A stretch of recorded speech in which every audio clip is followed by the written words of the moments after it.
Hi, good morning. I'm Steve Evans. I'm the Senior Consumer Insight Manager at AHDB, and I'm glad to present this morning's webinar series, and thank you for joining us. It's presented by the AHDB Retail and Consumer Insight team, and is looking at the consumer landscape, looking at unpicking the attitudinal shifts that we're seeing from consumers in light of COVID-19, and in particular looking at the opportunities and threats for the session. So in terms of, before we get started, I'd just like to cover a couple of housekeeping agenda points. So the webinar is due to finish about 11 o'clock. There will be a Q&A discussion and opportunity to ask questions to speakers. Attendees will be muted, but you can type in questions, and you can do so by clicking on the question bar, and it should be on the right hand side of your screen. Encourage you to kind of send questions throughout really, but obviously you can also type them in at the end of the session. We will be recording the webinar, and that will be hosted on the AHDB website and the YouTube channels. And at the end of the session, you will receive a feedback link. We'd really encourage you to complete that. It's great to get feedback on today's session, but also helps shape the future content for us. So if you complete those questions, we will also make available a copy of the presentation slides, so don't feel you have to be scribbling away as you watch. We'd love you to kind of listen. So if we move forward to the speakers for today, we joined by Susie and Rachel from the Retail and Consumer Insight team at AHDB, and also Liam Byrne, who is our Head of Marketing at AHDB. So if I just quickly run through what we're going to cover today before handing over to our first speaker. Today's session is going to be looking at the consumer landscape as a whole, and in particular focusing on trust in the industry. And then we're going to be exploring some of the key reputational issues that we know are important with consumers. That will cover animal welfare, provenance, environment and health. And then Liam's also going to cover and look about how the industry is working to address some of these, and to work together around some of the opportunities that we see in this reputational space. So without further ado, we've got some great content today, and I'm going to hand over to Susie Stannard, who's going to take you through the trust and the consumer landscape. Thanks, Steve. Welcome, everybody. Hopefully you'll find this interesting. I'm going to start by looking at trust. As Steve said, we began our trust study in 2019 with an agency called Blue Marble, really with the aim of understanding how the silent majority in this country feel towards agriculture and our food system, and how those attitudes are evolving over time, with the goal really of helping our industry understand consumer concerns, and also to be able to change how we do things in response. So just looking at this year, really, this year's felt like we're entering a bit of a state of flux and uncertainty as we emerge from the worst restrictions of COVID-19. There are a number of political challenges ahead that are already having an impact on consumers' views. The UK hosting COP26 dominated media coverage in the last few weeks.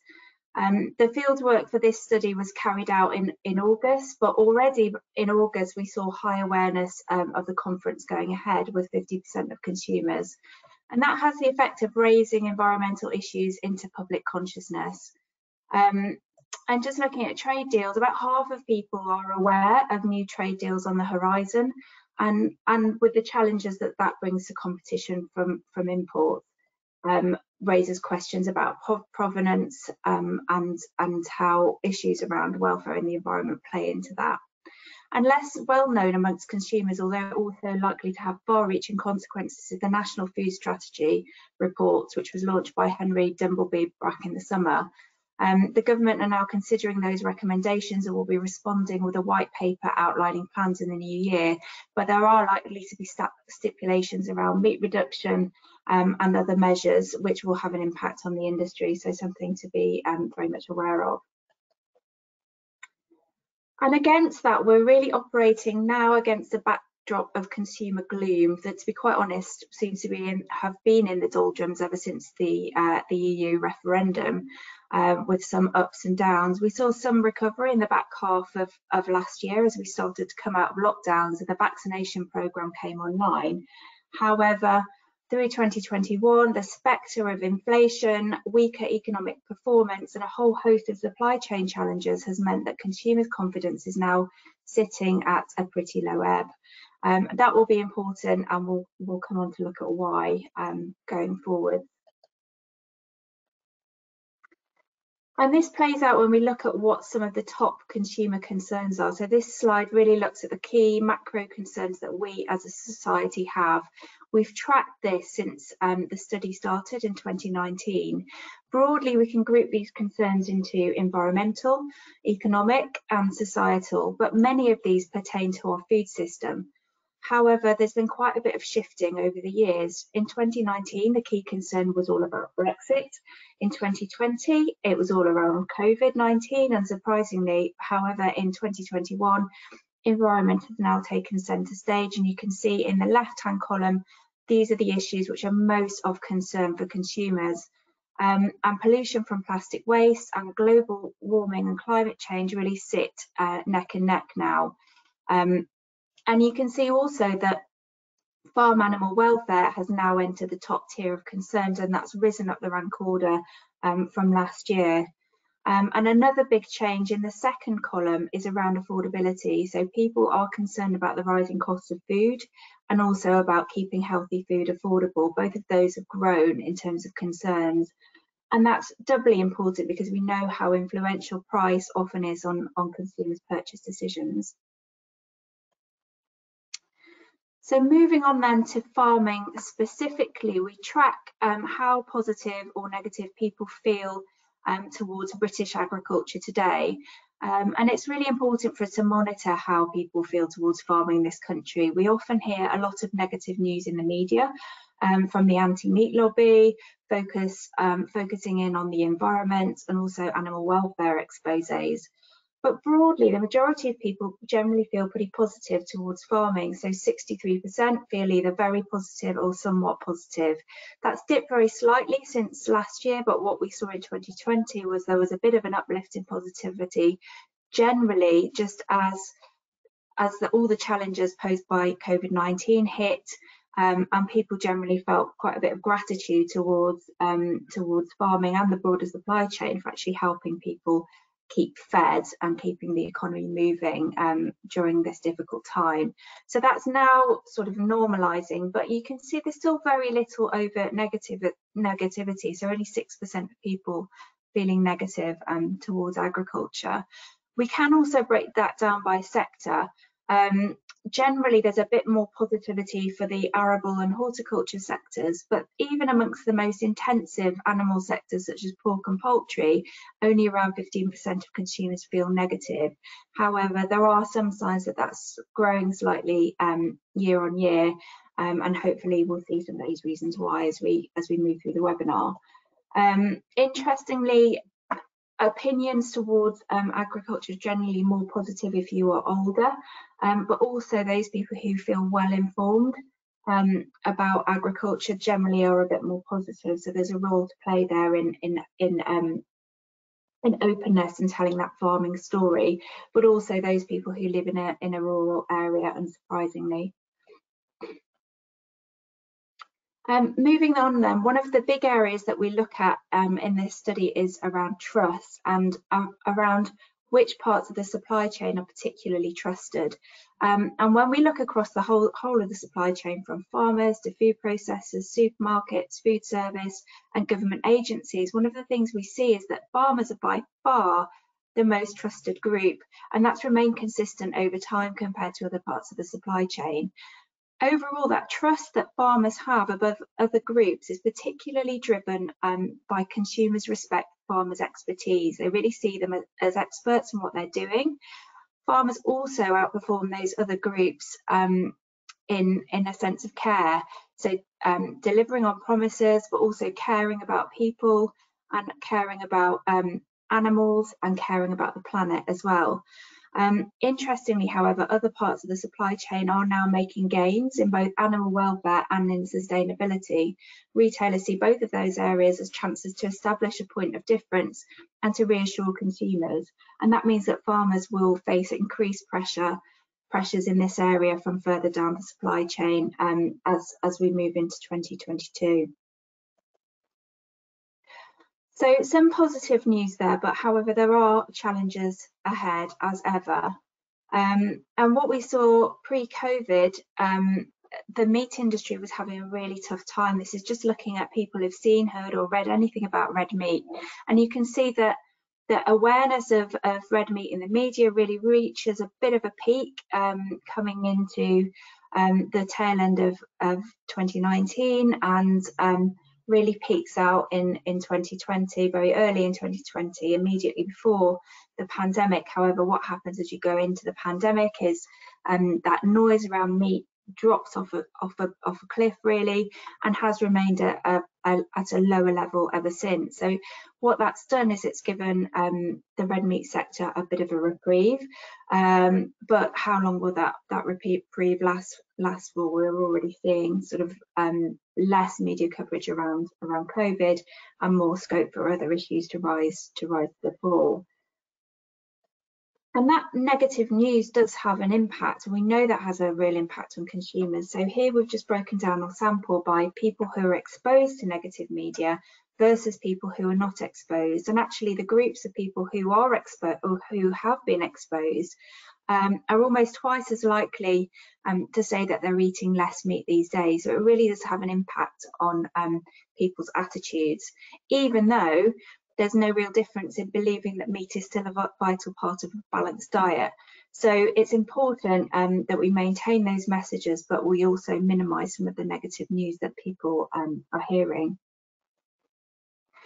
And that interest in reduction and in veganism is continuing to grow. So this is just looking at the number of people who currently follow or would consider following this diet, and that would consider is an important distinction, because this is not looking at numbers of people who are actually following those diets, but it's people who are interested. But you can see for veganism, there is continued growth in interest back from 2019 to now, from 17% up to 24%. Vegetarian is a bit flatter, as is flexitarian, but by and large there's still a bit of a growth of interest in each of those diets. If we just overlay the number of people who actually follow those diets full time, it's very much lower. So in our tracker we pick up 3% of people who claim to be following a vegan diet. Actually, when we look at diary entries, it's even lower than that. It's more like 1% or even less than 1% according to Kantar. However, it still does represent a challenge for us moving forwards, and the reason behind some of those behaviours is this trifecta of concerns which come up time and time again as a reason for both either becoming a vegan or actually reducing your dairy consumption or reducing your meat consumption. The three drivers are health, the environment, with environment particularly coming up the rank order in recent times, and animal welfare. And we're going to spend some time diving into each of these issues, beginning with welfare, and then I'll hand over to Rachel, who will look into environment and health. So yeah, first of all, looking at animal welfare and the role that it particularly plays within provenance. I think the first point to note is that generally people in this country feel that farm animal welfare is important in their purchase choices. It's one of those "do I want to go to heaven" questions. Everybody says yes, of course, animal welfare is important to me. However, generally people do feel that UK standards are mostly high. So 17% believe that the UK has very high animal welfare standards on farms, and the bulk of people, and a further 61%, say that the UK generally has high animal welfare standards on farms, but there are still some bad cases. About 1 in 10 believing that farm animal welfare is poor. And it's generally those compliance issues that kind of cause the issues in the sorts of exposés that people see in the media. And we know that as that COVID news is diminished, that negative news does receive more airtime again. But it's really important that we really minimise those instances where there is non-compliance to welfare standards, because that does diminish consumer trust. However, if we do have a bit of a dig into welfare issues that consumers are particularly concerned about, so we ask about awareness of each of these issues, and then we ask about concern. And there's a really broad spectrum of the sorts of things which are kind of resonating with consumers that they've heard about in the media and that they've kind of internalised as a concern. So there's a range of issues from the broad or the general, and these can be things around intensive farming, the use of hormones and antibiotics, slaughter practices, for example. But there are also some specifics relating to sectors. So for thinking about dairy, cow-calf separation is something of concern for consumers, and also following that through, the fate of dairy bull calves. And then also some concern about issues such as mastitis, calf housing, and dehorning.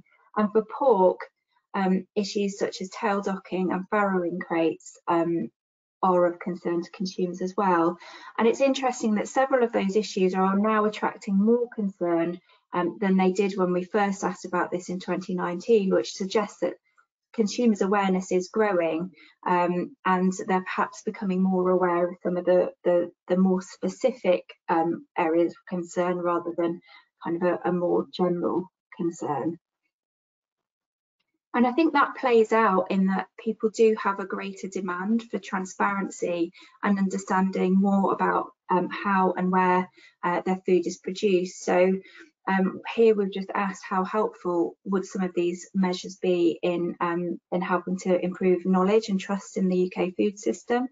And the majority of people wanted to see labelling on how and where animals were reared, labelling on how much time animals spent outside, and also labelling around sustainability.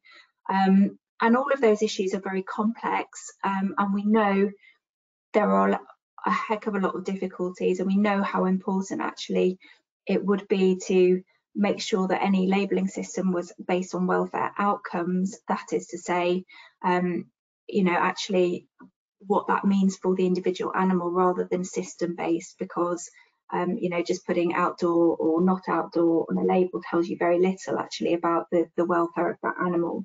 So it's a complex area, but it does show there is consumer demand for greater transparency.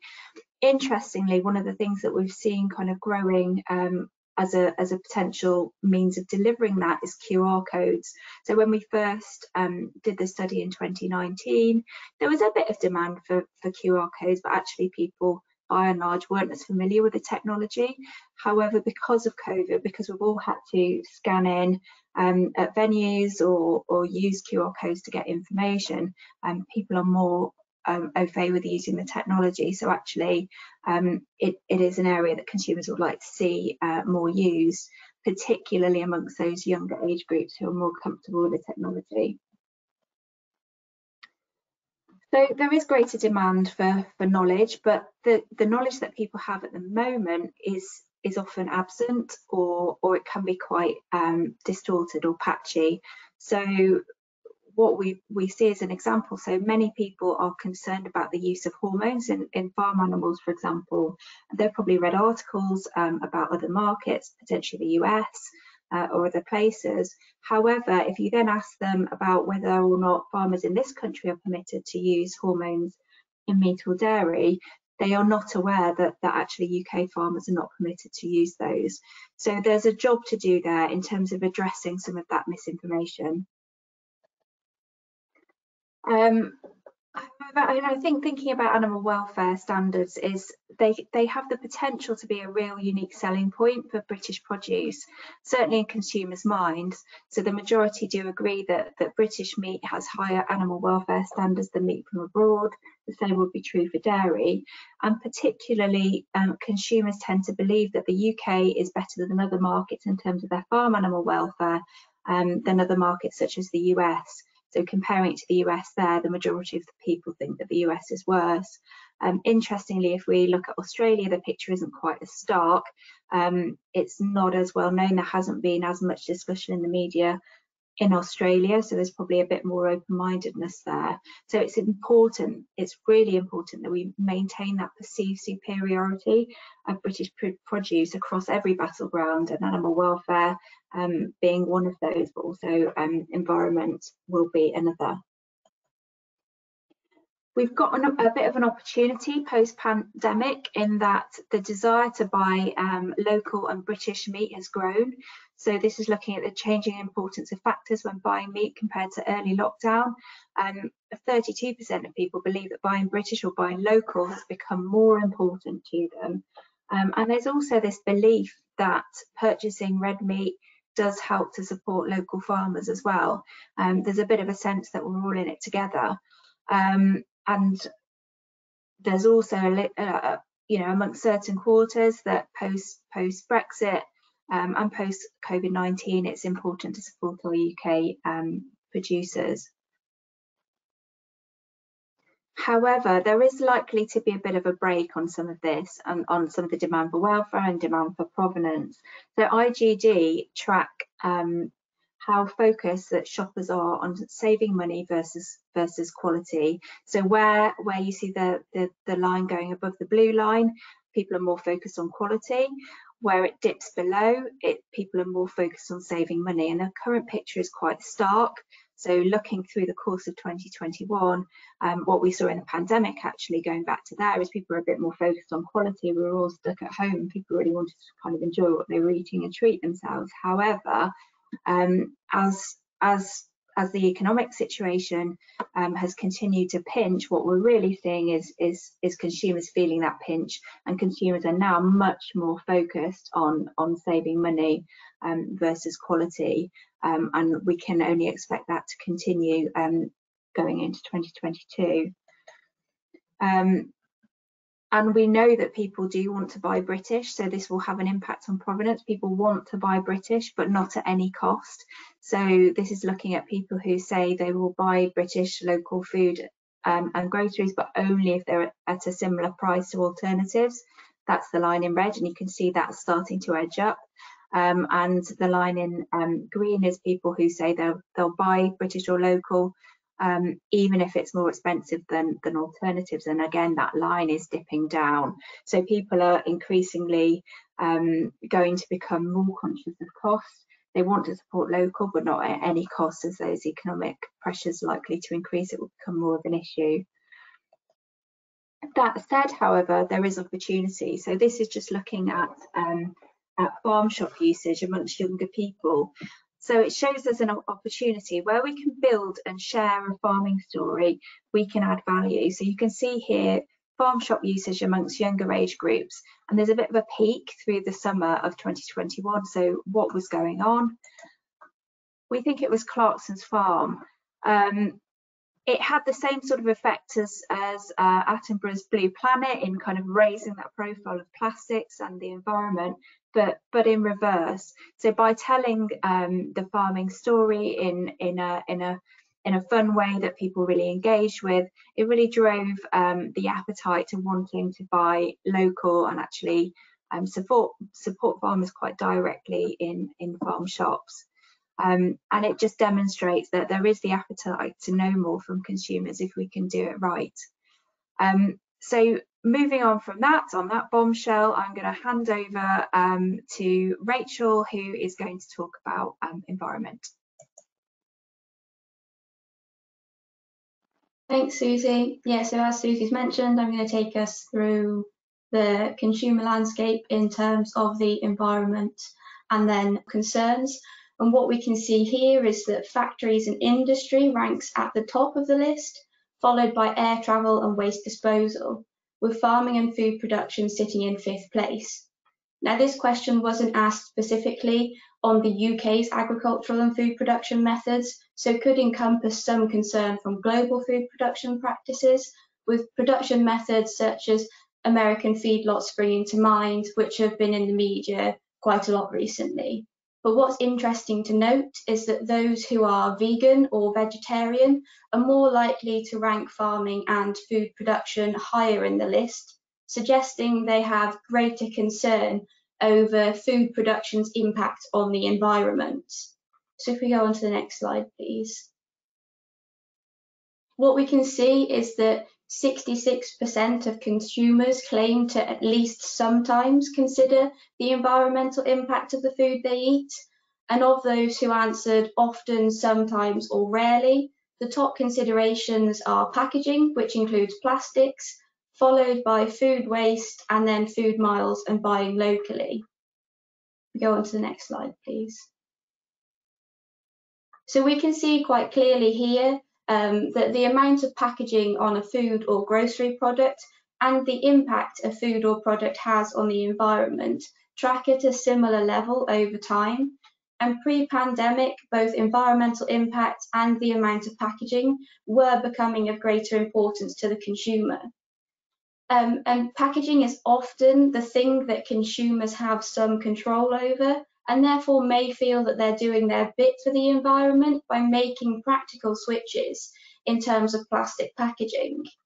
However, at the time of the COVID-19 outbreak, which is highlighted by the grey dashed line, we can see that the percentage of consumers claiming these factors are important declined quite significantly.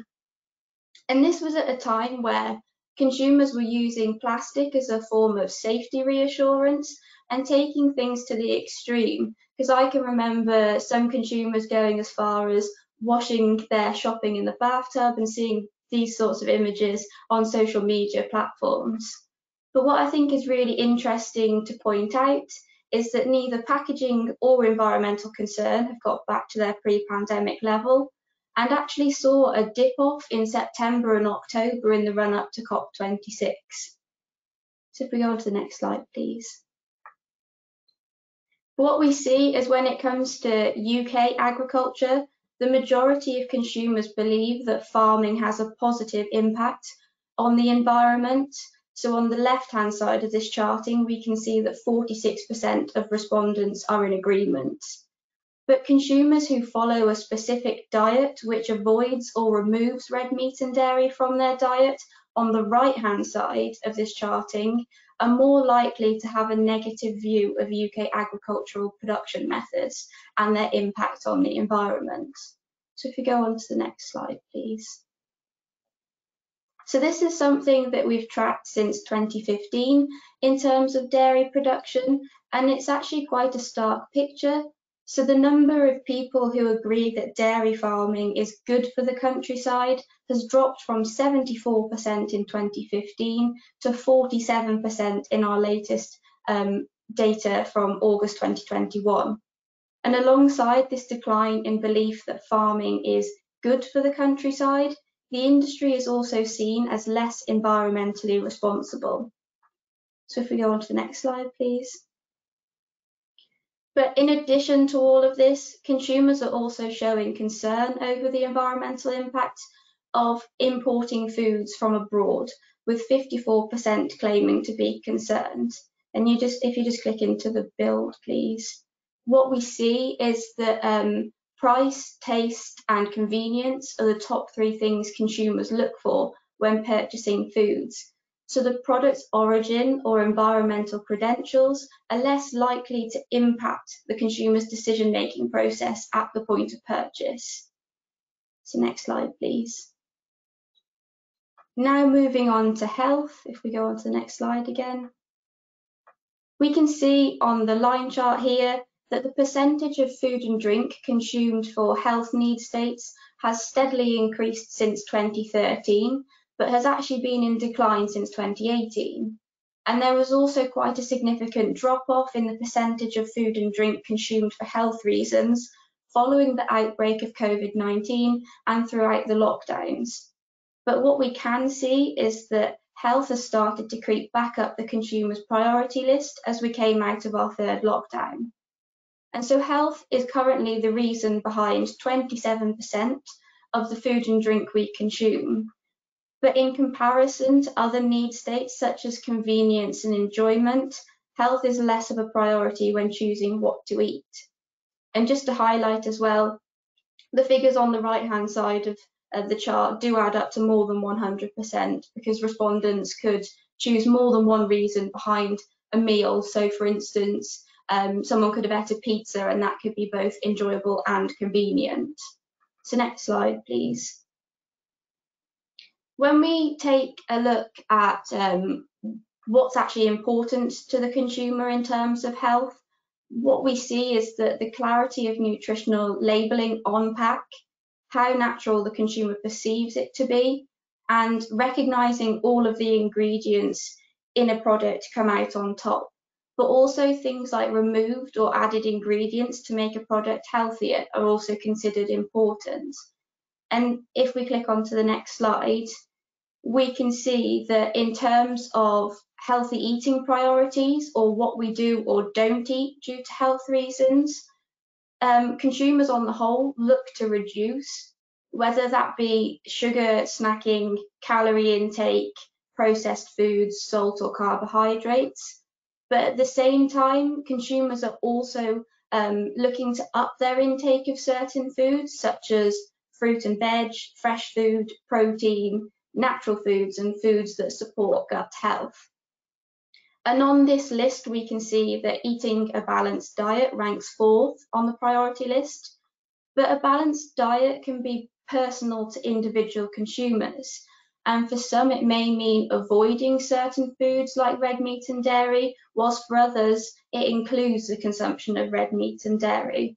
And this suggests there's an opportunity to be promoting the consumption of red meat and dairy as the nutritious foods they are, which provide essential vitamins and minerals. So if we go on to the next slide, please. From our YouGov tracker, we can see that consumers consider both dairy and meat, fish and poultry to be an important part of a healthy diet, with 76% of consumers agreeing that dairy products are important in a balanced, healthy diet on the left-hand side. And on the right-hand side, we can see that 33% agree that red meat is important in a healthy diet. But when we look at the different proteins, beef actually ranks a little above pork and lamb. So if we go on to the next slide, please. What we can see is that over time, meat, fish and poultry and dairy are both becoming less associated with health. And when we look at the charting, we can see that the majority of categories charted have declined over time in terms of the percentage consumed for health, with 26% of total dairy and 20% of total meat, fish and poultry consumed for health reasons in the year ending March 2021.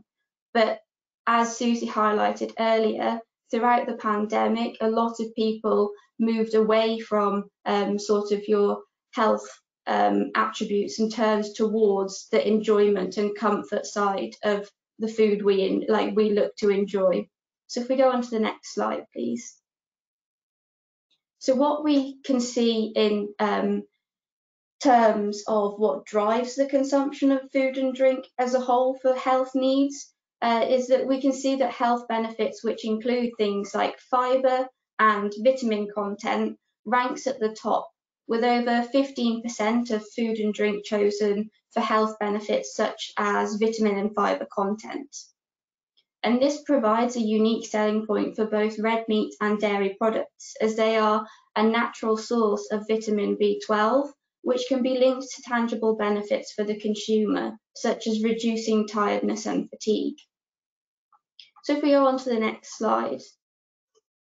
To summarise, it's really critical that we safeguard trust in the industry and the industry's reputation. So Susie highlighted earlier in the presentation that farmers are the most trusted area within the supply chain and can form a critical role in any communications.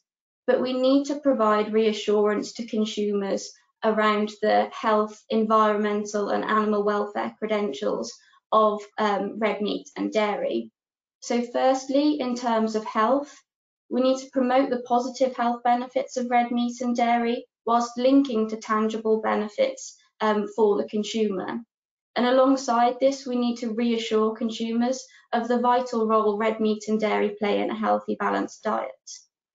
In terms of the environment, we need to reassure consumers of the sustainability and environmental credentials of British produce, whilst differentiating British production methods from the rest of the world.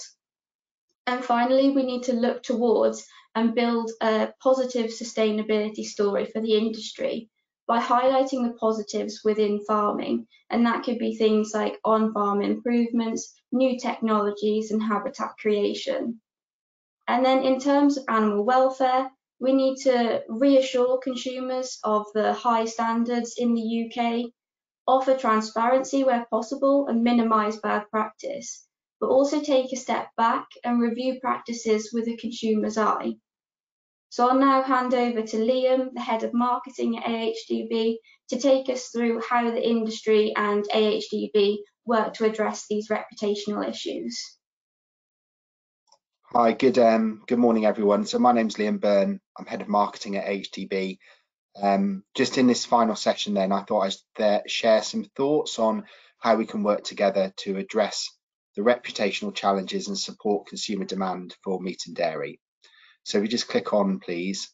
So this is our George Monbiot. He's the political and environmental activist. He can be a bit of a thorn in the side for livestock, but actually I think he sums up here the challenge ahead pretty well, and that is that food has very much become binary, and the media and the stories that play out are increasingly making people feel guilty about the meat and dairy that they're putting in their shopping baskets.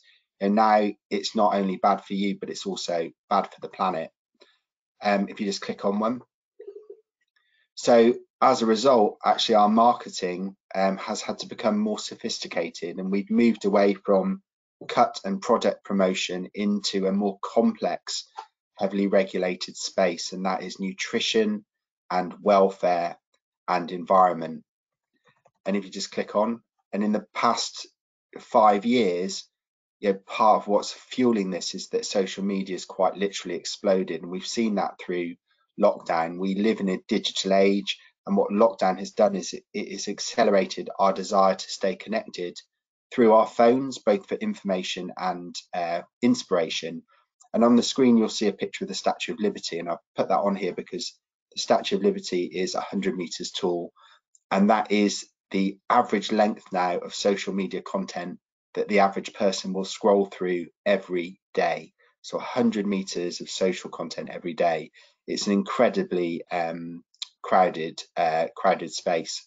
If you just click on, and it's why in marketing now we are increasingly programmed to think about digital first. I'm sure it's the same in your daily lives as well, and we're now actively producing and posting content every week. And one of the easiest ways for you to be able to get involved is if you search for and just follow our We Eat Balanced accounts, either on Instagram or Facebook. You'll see this content popping up, and then it will be available for you to share on. So if you just flip on one.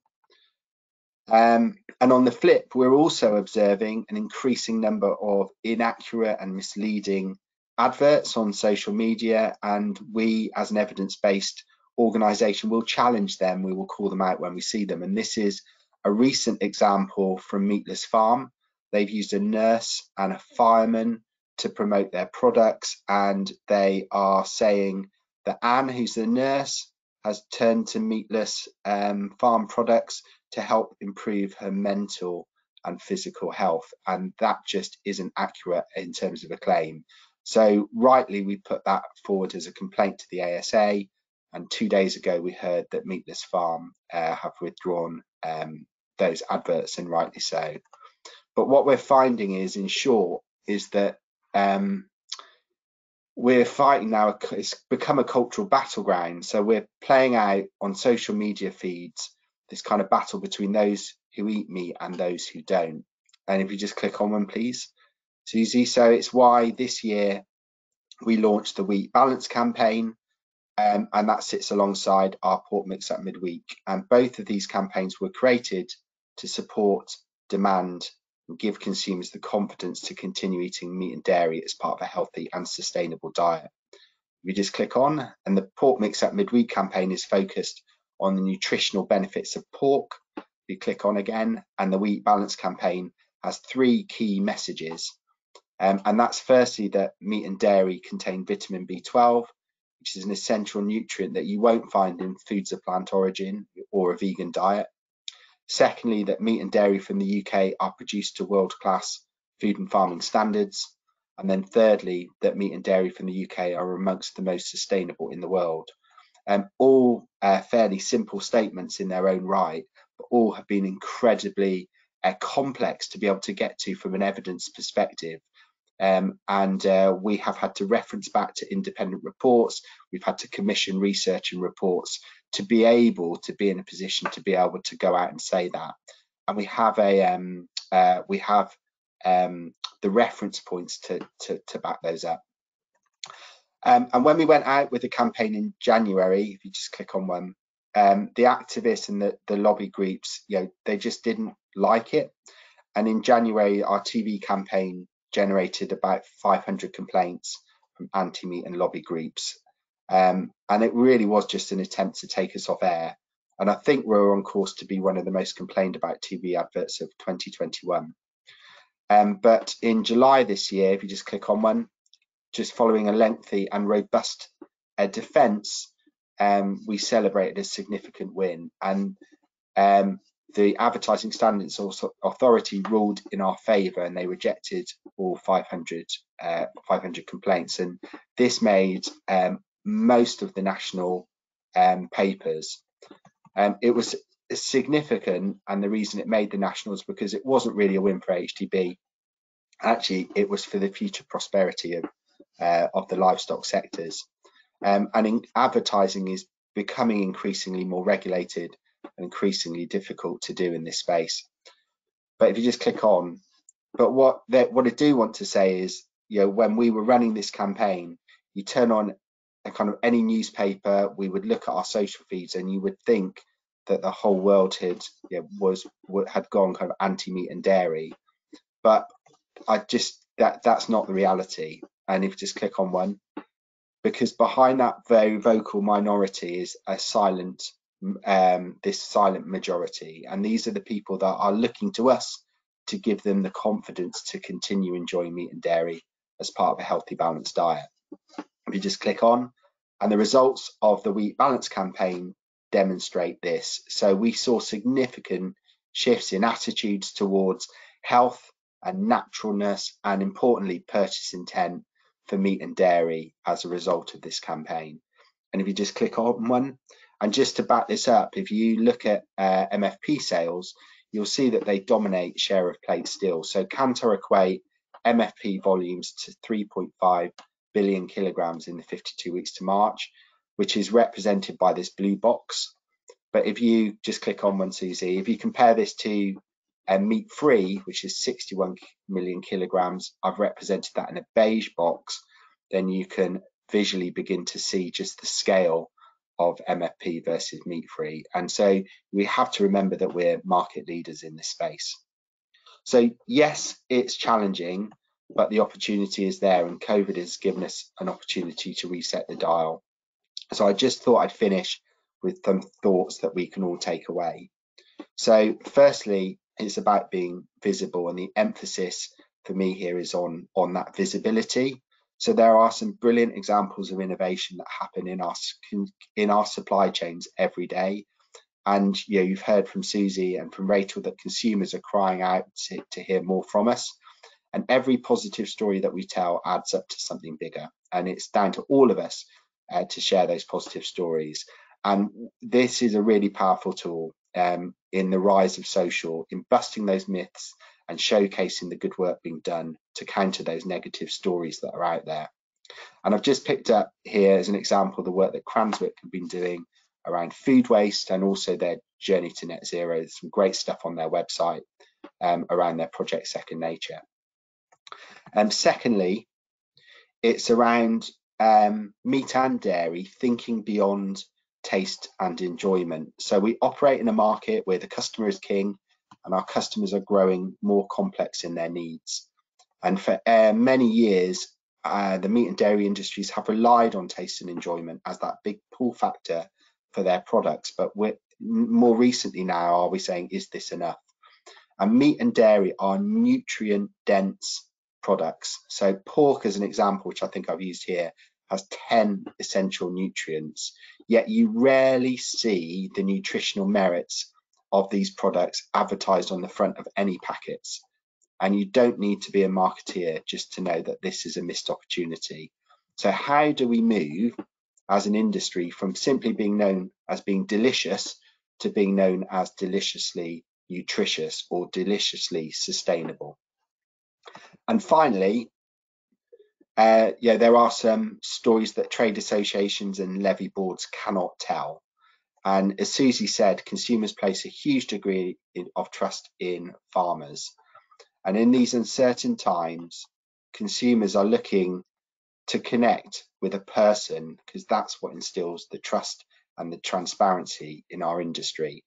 And if you're looking for inspiration, I think the work that meat business women have been doing to break down those barriers, to positively challenge perceptions of people within our meat industry is a brilliant example of how we can be both progressive and thought-provoking in our approach and putting a face, our face to a story. And so what next for AHDB? This final slide, Susie, thank you. We'll be continuing to challenge misinformation using evidence where we see it.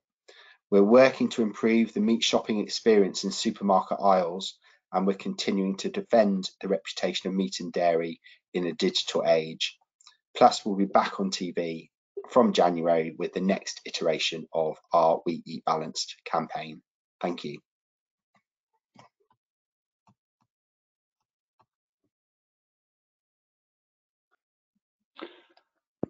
That's great. Thanks, Liam, for those, and thank you for Susie and Rachel for taking us through your kind of slides. So some really some great content there, and we've had sort of lots of questions, but also like comments coming through sort of as we've gone through. So we're going to move on to the kind of Q&A kind of part, but also more of a discussion really across with all the speakers. So kind of welcome all the speakers with their cameras on, and whilst I can kind of try and go through some of the comments, they're kind of coming in thick and fast at the end as well, so which is great.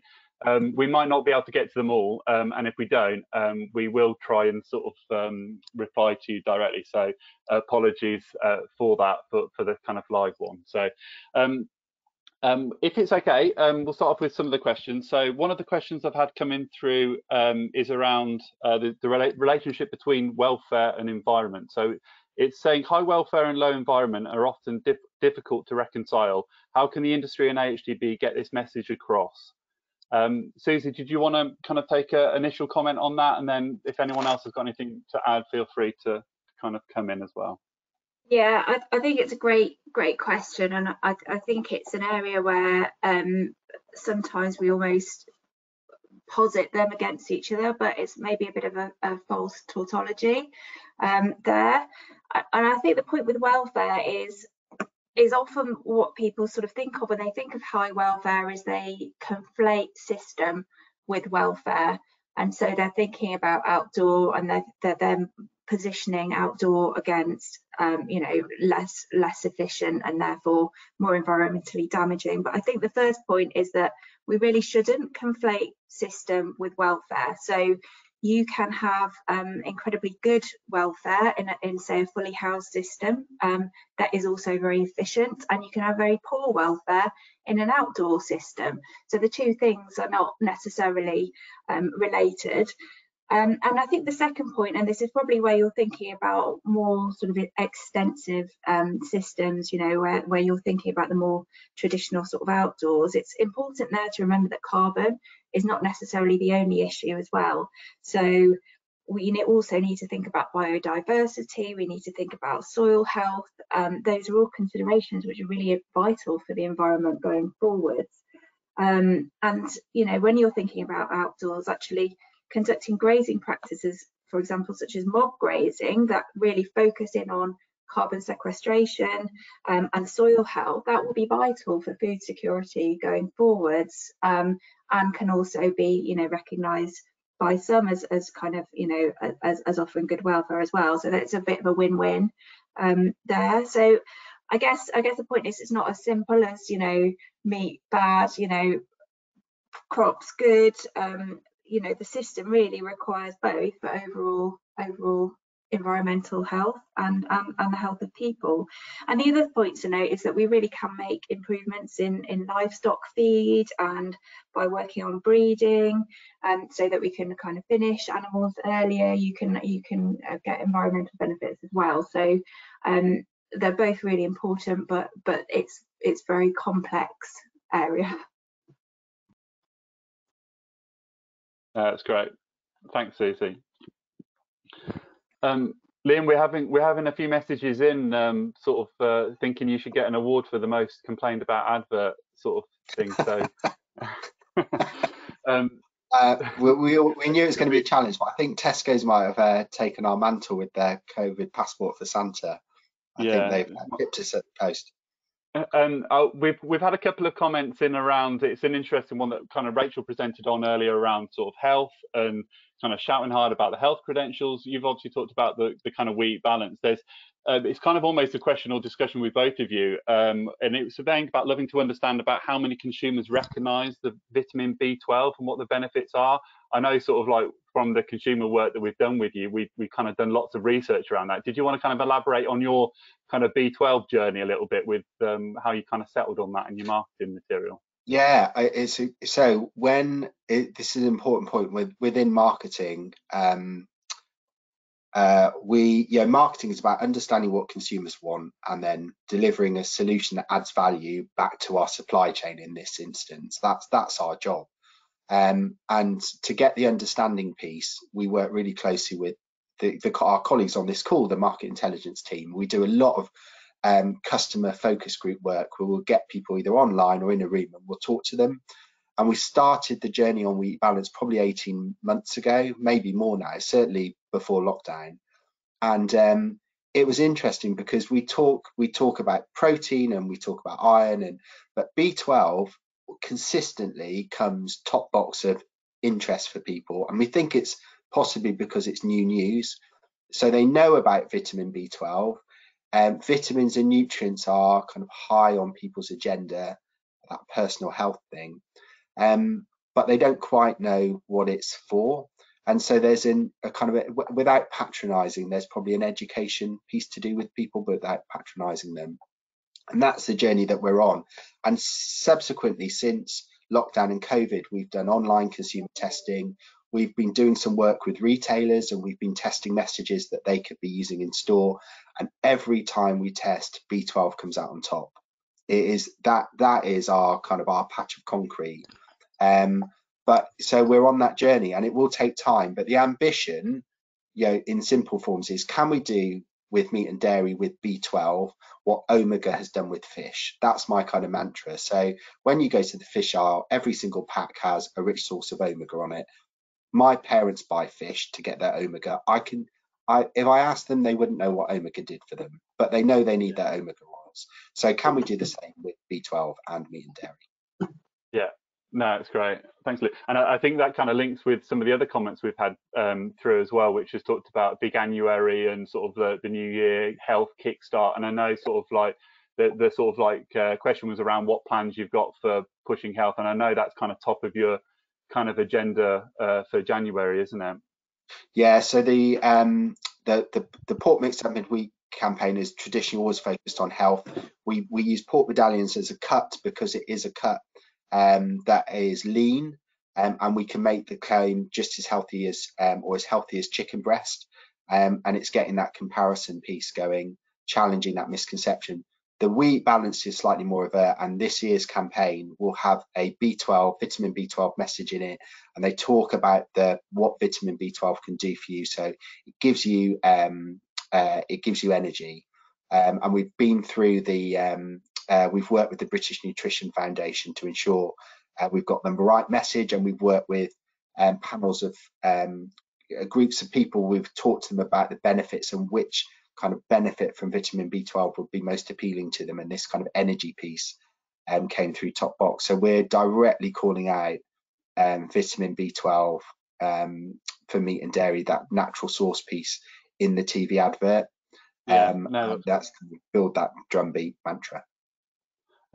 Yeah, I probably should add, just because we're getting some comments through about, about the We Eat Balanced kind of campaign materials, that you do make that available to everyone around the industry, and you're kind of encouraging people to kind of share that. So, if people on this call want to contact Liam, if you're not aware of any collateral or assets you want to use, feel free to contact him.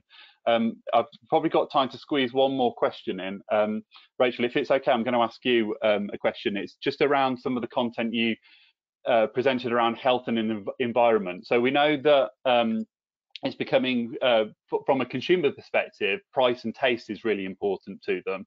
And there's indications there that Susie presented on around sort of challenges around tight consumer budgets. What impact do you think this might have on buying behaviour linked to health and the environment going forward? Yeah, so obviously consumers have multiple need states and expect the products they're purchasing to meet multiple need states. And for instance, for most consumers, that is the price, convenience, and either enjoyment or taste, which are the top three sort of reasons behind why they purchase what they do. And I obviously said earlier in the presentation that health needs are the reason behind 27% of the food we consume, but that's slightly lower for MFP and dairy, which highlights how health often sits further down the consumer's sort of priority list when choosing what to eat, in comparison to those top three needs that are the convenience, enjoyment and taste. But what's quite important is that price and quality are the sort of expectations, and they're necessary to hit those for the consumer, but health and environment are seen as more of a nice to have. But it's really, really important that we've actually got information out there on health and environment, because these are areas that are in growth. But in times of sort of economic pressure, so we recently published a report on health itself, but when we tracked it back over time, what we saw was that in times of economic pressure, like the credit crunch in 2008, people actually moved away from wanting something that was healthy or the health need states and looked more towards price and actually having foods that comfort them in times of economic unease and when you might not be feeling that good about the situation you're either in or the environment you're in. So it's more that we just need to have something in the background to be along the lines of health and environment, so that we are meeting those extra needs of the consumers and the products they want to purchase, but they are sort of not up at the top level as price and quality, and that's quite understandable. And obviously price and quality are very personal, and what I might think is good value for money and quality, you might not. So yeah, it's a key one to keep environment and sustainability messaging going, really. Probably is one of those where it's highlighting all those multiple expectations from the consumer, isn't it? That you're saying hitting all those markers, you sort of, it's got to be the right quality, right price, but also telling that environmental and sustainability type and health footprint. So to get it at your kind of peril almost. No, it's fantastic.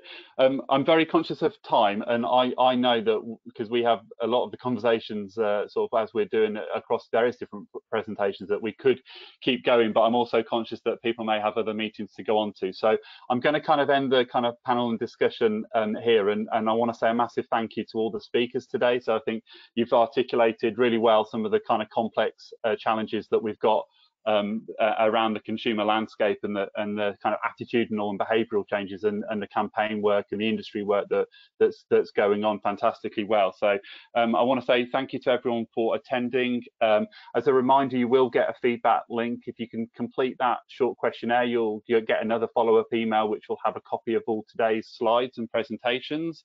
If we haven't been able to kind of reply to your comment and question, then we will look to try and reply to you directly, and we'd also encourage you to be in contact with us. I think the link to the video is aiming to go on within 24 hours. And I wanted to sort of like also highlight the fact that this webinar today has kind of formed part of a trilogy almost of retail and consumer insight content. So there's actually a market landscape presentations on meat and dairy that is also already loaded on our website. So I would really encourage you, if you've not seen those, watch it backwards and kind of see today's and go back and tune into the other ones. And also, if you've liked the content from today's, we have got a retail and consumer insight newsletter. So if you're not already part of that, we'd really encourage you to sign up for that, because it would be keep you attuned as to all the regular work that we're doing within the AHDB Retail and Consumer Insight team. So thank you to our speakers again, and thank you all for tuning in, and have a great rest of the day. Take care.